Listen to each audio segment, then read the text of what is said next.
America is a constitutional republic, and its enemies are working overtime to make us forget that.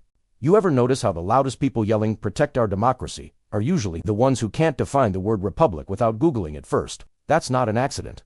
That's a symptom. And symptoms always point to a deeper disease. Every nation has pressure points. For the United States, the most dangerous one is simple: collective amnesia.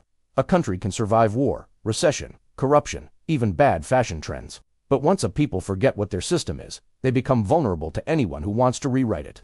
And right now, there are forces, foreign and domestic, working overtime to blur, distort, and ultimately replace the American identity. This isn't paranoia. It's history repeating itself with better lighting and worse attention spans. The founders were explicit. They didn't whisper. They didn't hint. They practically held up a neon sign. James Madison warned in Federalist No. 10 that pure democracies have ever been spectacles of turbulence and contention. John Adams wrote that democracies waste, exhaust, and murdered themselves. Translation: don't do this. Seriously. Stop. Put it down. They weren't being poetic. They were describing the collapse of Athens, the instability of the Roman assemblies, and the violent mood swings of majoritarian rule throughout Europe. So, they built something different. Something designed to restrain power, protect individual rights, and prevent the majority from steamrolling the minority. A constitutional republic, not a parliamentary democracy. Not a popularity contest with flags. That structure is not an accident. It is the backbone of the country. And like any backbone, once it's damaged, everything else collapses. Language is the first battlefield. When media and political figures casually refer to the United States as a democracy, they're not just being sloppy, they're shifting the frame. Because once the public accepts the idea that America is just like Canada, the UK, or New Zealand, the next step becomes easier. If those countries do it, why don't we? That's how structural erosion begins. Not with a revolution, but with a redefinition. History is full of warnings. The French Revolution began with a linguistic shift toward the general will. The Weimar Republic collapsed after its institutions were reframed as obstacles to true democracy. Venezuela's slide began when leaders insisted the old system was outdated and needed to be modernized in the name of the people.